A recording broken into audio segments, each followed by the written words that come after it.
Hi everyone, I am Brittany from the Cosmic Lunar Soul. Welcome to my channel. Here you can find some behind the scenes of my shop, some witchy discussions, unboxings, tarot flip throughs, and free weekly live tarot readings. So let's get started. Today, let's talk about some easy tips for baby witches. And what is a baby witch? Well, if you're watching this video, it's probably you. A baby witch is just a witch that is new to his or her journey. It's nothing fancy. And some people call themselves witchlings or neophytes or something like that.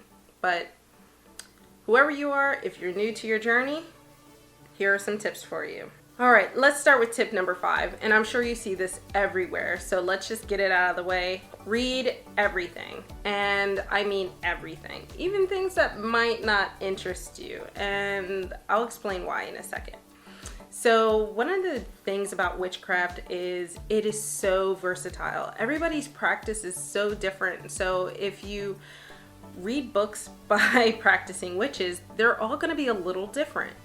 And you need to find your place in all of these differences. What is it that connects with you? And the best way to do that is to read.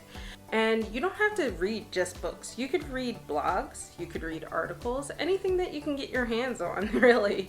So with that in mind, let me show you my very first book. So my very first book was given to me, and it was this book. This is Wicca, A Guide for the Solitary Practitioner by Scott Cunningham. If you've already been looking up books for new witches, then I'm sure you have seen 1.5 million Scott Cunningham books to be recommended.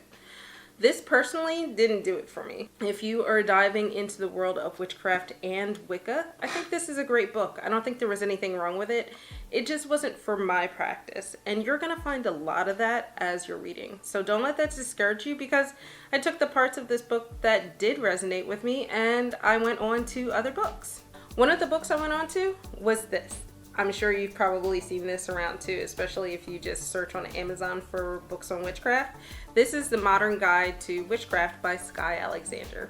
There's a whole lot of books in this series. This was sort of the overall all-encompassing thing. It talks about witches, covens, spells. There's a little grimoire in the back just to show you what a little grimoire looks like. And I really enjoyed this book, because it kind of gave me everything that I needed. I was able to pick out a lot of the things that I really enjoyed and have, from reading this till now, have greatly expanded upon. And let me show you one of those books that it led me to.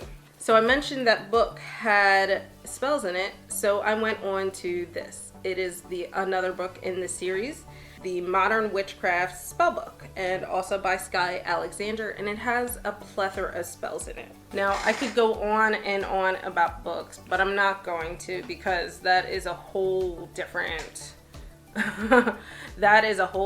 video for another day. If you're curious to see some of my favorite books, and especially books for beginners, comment below and let me know that you're interested, and I will make a video for you. Something that I alluded to in the 5th tip brings me to tip number 4, and that is join a community. I don't mean it like go join a coven. That's not for everybody. What I mean is find places where you can learn from other people. And I know this can sometimes be a little tricky, right? Especially with the whole witch talk, and you never really are sure what is good information or bad information. But joining these more long-standing communities, such as on Facebook or Discord or something like that, you kind of get a better idea of the different types of information, especially if you're in a lot of different groups.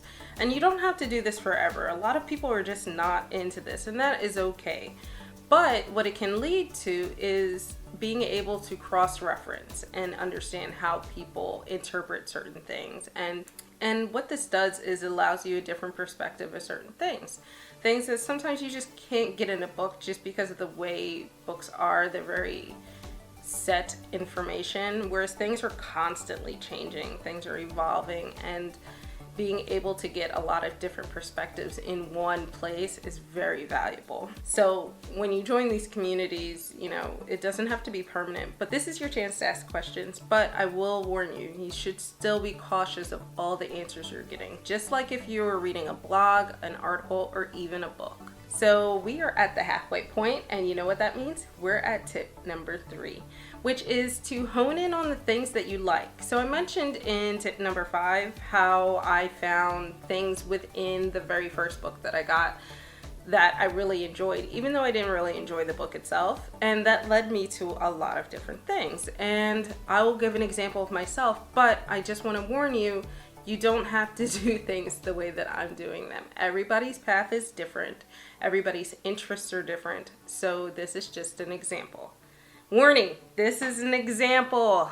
Last chance, this is an example.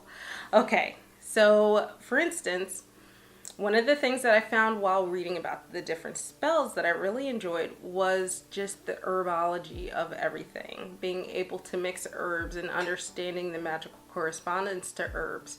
And I realized that I really enjoyed that. So in learning that I really enjoyed herbs, that led me to this book. So this is the very first book I bought on herbs. This is Scott Cunningham's Encyclopedia of Magical Herbs.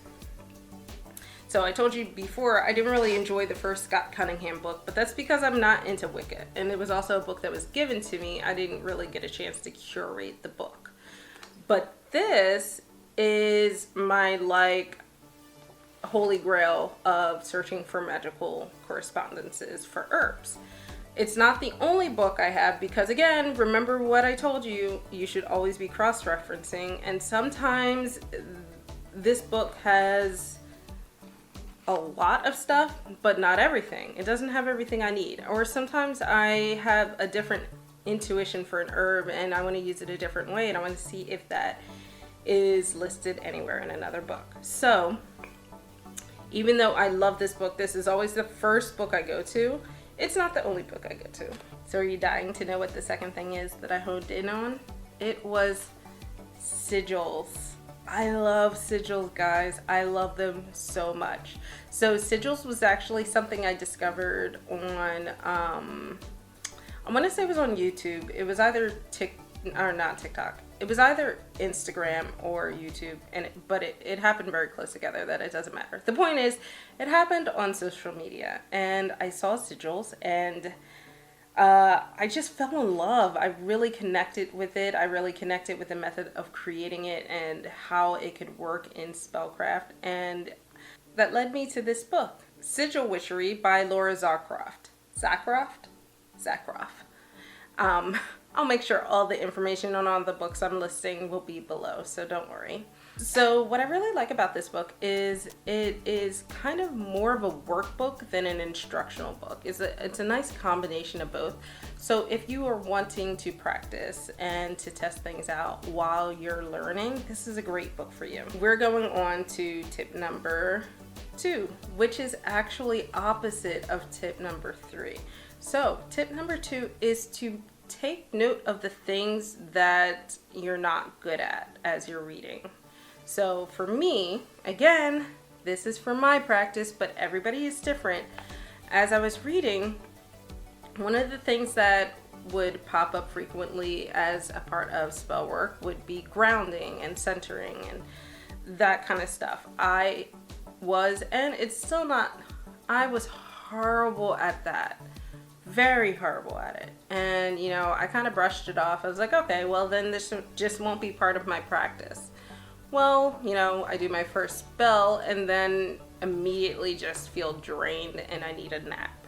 So, you know, figure out what it is that you're not good at and maybe try it out and see how it betters your practice. And I'm not to say that you need to incorporate things that you just truly dislike. Like, I'm not a crystal witch. I'll probably never put crystals in my spell jars, but I enjoy looking at them and, you know, stuff like that. But if you find that it impacts your practice in a way, or it affects you in a way, in some sort of way, then maybe you should focus on it. And the way that I like to look at it is that I was an athlete a few pounds ago prior to quarantine, and one of the things I hated doing was running.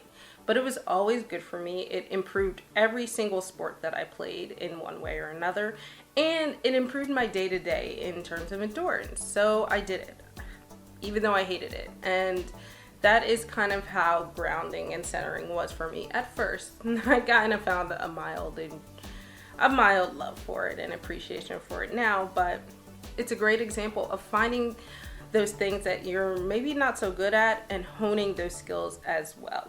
We're coming up to that last tip, so make sure you like this video, subscribe, and hit that notification bell so you don't miss any future videos. And before we get to that last one, I want to give you a little special note, because I know this video is geared towards baby witches and witches starting out on their journeys, but this can be for everyone, especially if you get to a point in your practice where you're feeling a little stagnant.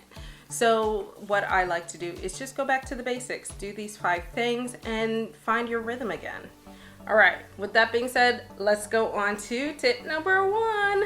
Tip number 1 is your why. Why are you doing this? I don't mean it as a, why are you doing this? More of a, why are you doing this? This why really helps you understand what it is you want to get out of your practice. It helps you determine the things that you want to continue reading about and researching and expanding upon. And your why when you're starting your journey doesn't have to be the same why as you continue growing throughout your journey. My why has always been pretty similar, start to finish. It's just expanded from there, and that's okay.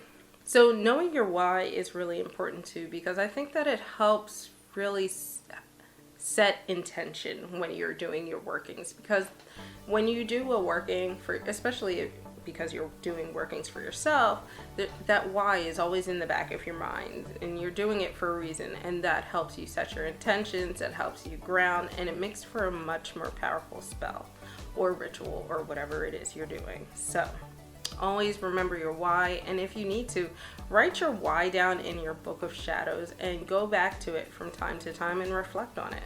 Alright guys, those were my 5 tips for baby witches and maybe witches who are a little like in a rut right now and need a little boost to get back into things. Let me know how you like this video.